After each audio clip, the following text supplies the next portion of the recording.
of Muluan. Okay. Thank you very much, Madam Chair. Ladies and gentlemen, my distinguished colleagues, good morning.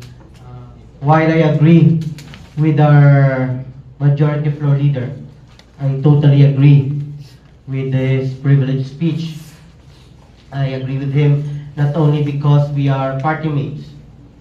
I agree with him not because I am narcissistic,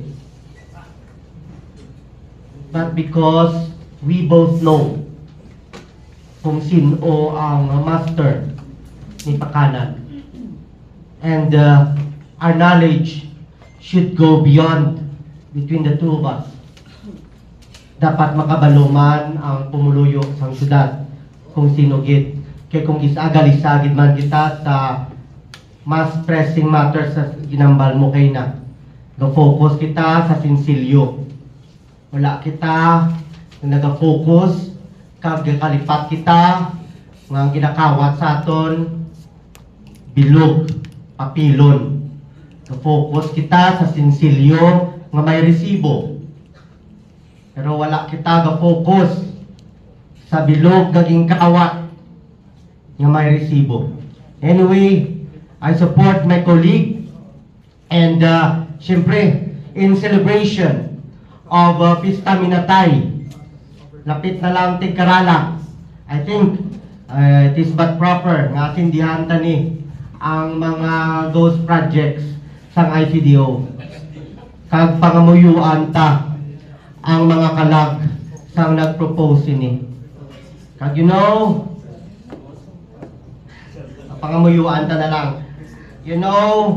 Because in conclusion, because we cannot allow this for Pakanan and friends, they cannot have their cake no matter how tasteless it is and eat it too. Thank you very much, Madam Chair. Yes, Councilor Mabino, you have the floor.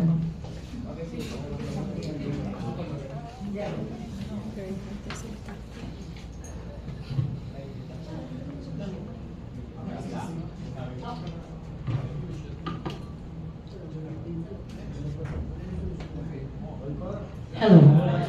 Madam Chair, I would like to support the intent and purpose of Councilor Sarabia. I really support this resolution. Gusto ko lang hambalon nga ang pinaka-importante, maskin piso. Hindi importante, maskin sinsilyo, basta may piso nga ginagasto nga pundo sang pumuluyo, tanan imbestigarahan, dapat pasabton. And gusto ko man nga ang aton nga take diri sa City Council, hindi siya, dapat fair siya sa tanan, dapat hindi siya selective. Kung may ara di sang flood projects sa syudad sa Iloilo, dapat tanan nga flood projects ang imbestigaran. Hindi siguro solely focused sa isa ka-congressman. I think kadamo sang projects ang iban man nga congressman. So if we call out for investigation, I think dapat tanan. Because again, hindi kita gusto nga may ara nga misunderstanding na may political color ng City Council. So it is very important nga dapat fair kita sa tanan. That's all, Madam Chair. Yes. I agree with the good lady, Madam Chair, which is why in my resolution I did not specify whether the project is nationally funded or locally funded. Poblasan, nakikita diri sa Iloilo City, ilang taon, tapon sino ang may, not literally, not literally, siyempre, natong-tapon sino ang may anomalya, I mean, tanan, nationally funded, locally funded, tanan. Kung ipa-investigate na ton, go! Tanan.